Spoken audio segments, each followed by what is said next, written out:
So this video is on the classwork from Friday. The verifying trig identities worksheet number 4. We had done 1 and 2, and we had started the second number 2. Okay, so we had started this and we had not finished it. So I'm going to finish this and do 4, 5, and 6. Okay. So on this one, what we're going to do is, again, our focus is trying to get this, let me get my pointer, this secant x cosecant x. So right here, secant x cosecant x. And so when we had gone through and distributed this, we wrote all of our tangents and cotangents in terms of sines and cosines. I did factoring by grouping, where we, actually we got a common denominator. Sorry, we got a common denominator first, cosine x, sine x. So times this by sine x, so that's why we got sine x cubed, times this by cosine x, sine x, that's how we got this, times this by cosine x, sine x, that's how we got this, times this by cosine x, that's how we got this. Then what I did was I grouped these two together that I have in blue and these two together that I have in purple. This is factoring by grouping. I factored out a sine x from both of these. And then I was left with a sine squared x plus cosine squared x, which is a 1 by the Pythagorean identity. Here I factored out a cosine x and a cosine x. And again, I got a sine squared x plus cosine squared x, which is a 1. So sine x times 1 is sine x. Cosine x times 1 is cosine x over cosine x sine x. So now what I'm going to do is I am going to write this as a separating these,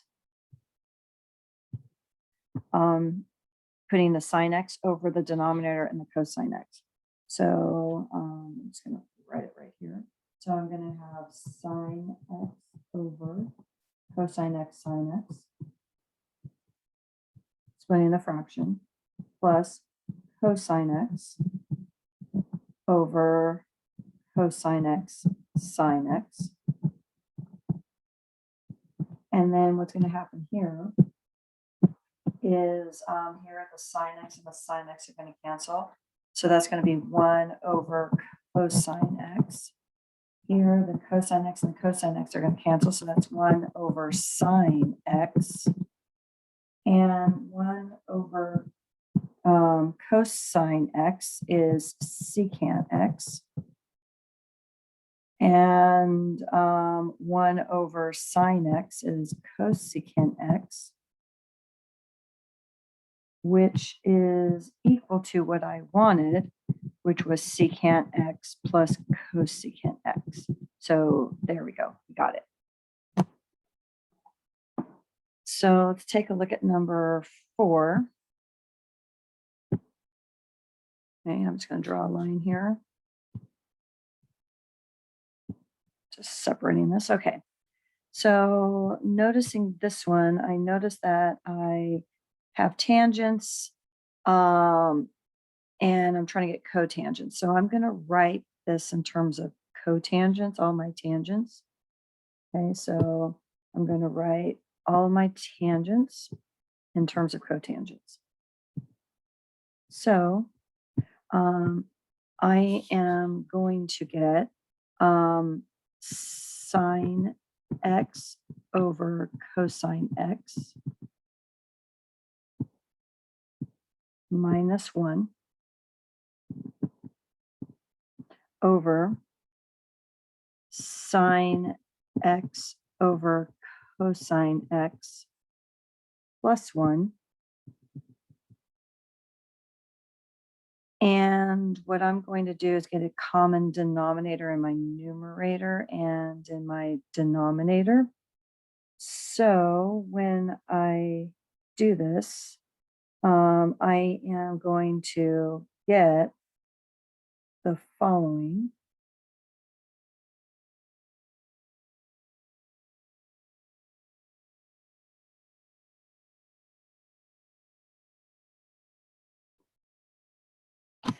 So I'm going to multiply, and actually I'm going to be canceling out my denominator, like we did when we had rational expressions, the complicated rational expressions.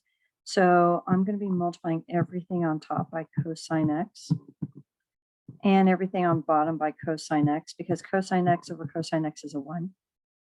So when I do that, I am going to end up getting the following. So I'm going to have sine x cosine x times cosine x minus 1 times cosine x. That's going to be on top. On bottom, I'm going to have also sine x cosine x times cosine x plus 1 times cosine x. So everything on top, both terms on top are being multiplied by cosine x and both terms on bottom. So when I've got this now, what's going to happen is this cosine x and cosine x are going to cancel. This cosine x and cosine x are going to cancel. And so I am going to be left with sine x minus cosine x on top and sine x plus cosine x on bottom.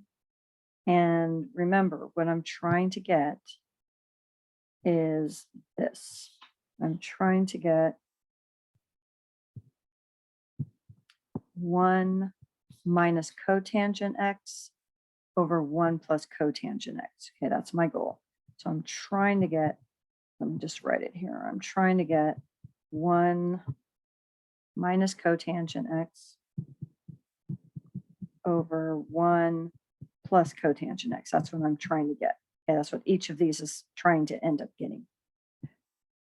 Now, what I know is that a cotangent is a cosine over sine.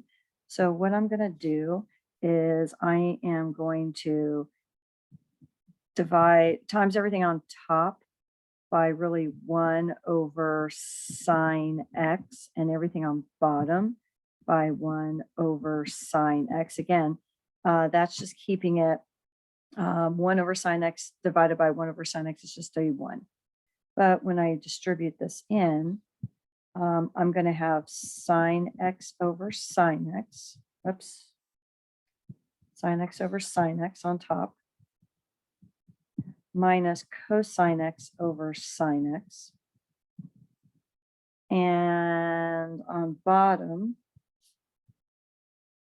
I am going to have sine x over cosine x. Sorry, sine x over sine x again. Plus cosine x over sine x. Now this right here is a 1, and this is a 1. So I am going to end up getting here 1, and this cosine x over sine x and this cosine x over sine x, those are cotangents. So I'm going to get 1 minus cotangent x on top. On bottom, I'm going to get 1 plus cotangent x on bottom. And that's what I was trying to get. So I got my answer. I verified it. Okay, on number 5. Number 5, we're kind of starting out with this kind of similar to what we had here, but this one was not squared, tangent squared. So I am trying to get sine squared. So what I'm going to do is the following. So I'm going to rewrite my tangent squared x's as sines over cosine. So I am going to have 1 minus sine squared theta, or x, sorry, over cosine squared x over 1 plus sine squared x over cosine squared x.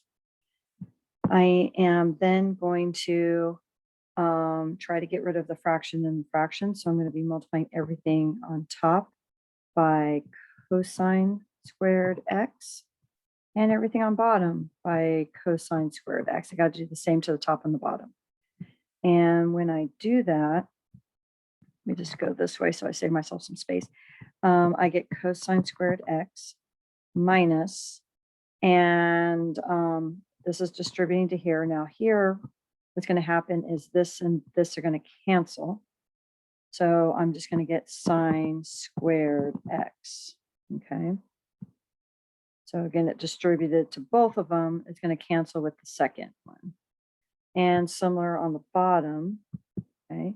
I'm going to distribute to here, which is going to be a cosine squared x. And it's going to distribute here where the cosines are going to cancel, and I get a plus sine squared x.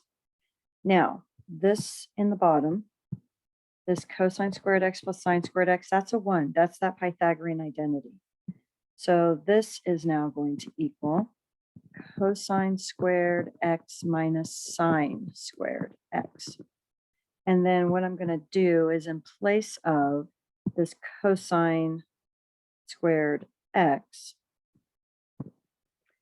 again, remember what we just said down here. Let me write it in blue. We know that cosine squared x plus sine squared x equals 1. So what that means is, in place of that cosine squared x, I can write a 1 minus sine squared x. That's the same. And then I have a minus sine squared x. And then when I clean that up, I get 1 minus 2 sine squared x. And we were trying to get 1 minus 2 sine squared x. And so I did end up getting 1 minus 2 sine squared x, okay? So again, this is what my goal was to get, and I did get that right here. So we're good. There you go. Now on the last one, I'm trying to get a secant x minus 1 and a secant x plus 1. First thing I'm going to do is I'm going to rewrite my 2 cotangent x, cosecant x in terms of sines and cosines. So I'm going to write 2, and cotangent x is going to be cosine x over sine x, times my cosecant is 1 over sine x. So that, and let me just, this in pink is what we're trying to get. Okay, that's going to be our goal. Okay. So when I do that, I end up getting 2 cosine x over sine squared x. Now, sine squared x, remember, if we're looking at this Pythagorean identity, is going to be, if I rearrange that, 1 minus cosine squared x. So I'm going to rewrite this 2 cosine x over 1 minus cosine squared x. And cosine squared x is a difference of 2 squares. So I can rewrite that 2 cosine x, and on top, on bottom,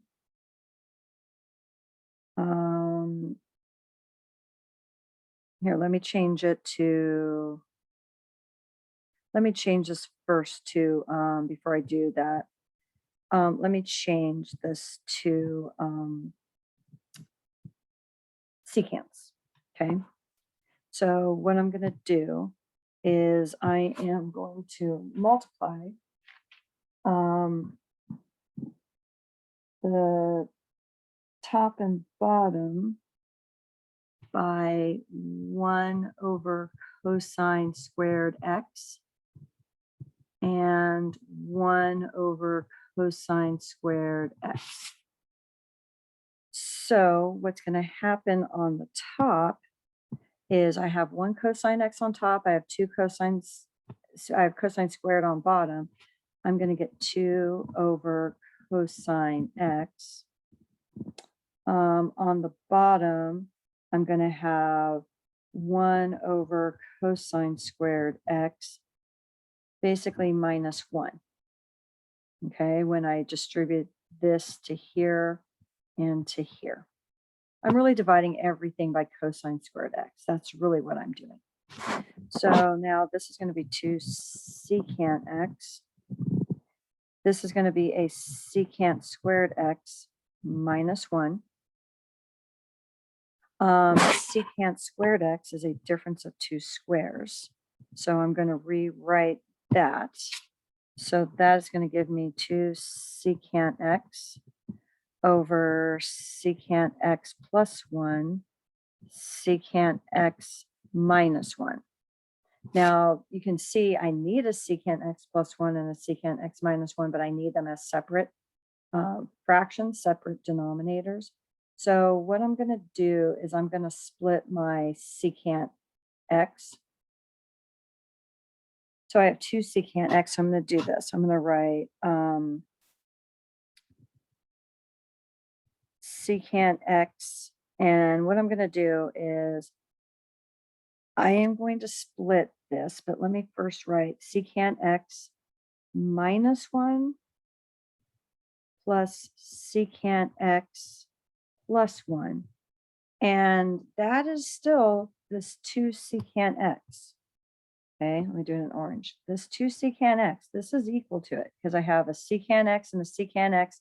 I have a negative 1 and a positive 1. Those cancel.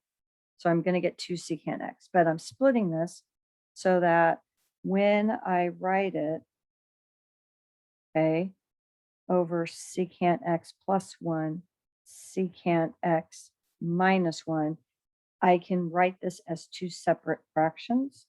I can write my secant x minus 1 over my denominator. And here I'm just going to keep it in parentheses.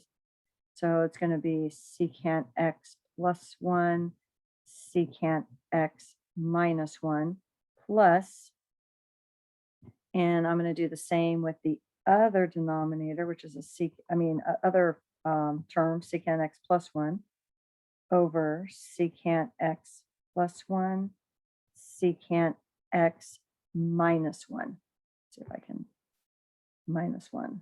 Move this slightly. Just rewrite this. Give myself more space. So secant x plus 1, secant x minus 1. So now what's going to happen is this secant x minus 1 and this one cancel. And I am going to get 1 on top, and I'm going to get secant x plus 1 on bottom. And over here, the secant x plus 1, and that one's going to cancel. And I'm going to have 1 over secant x minus 1. And if we look back up at the top, that's what we want.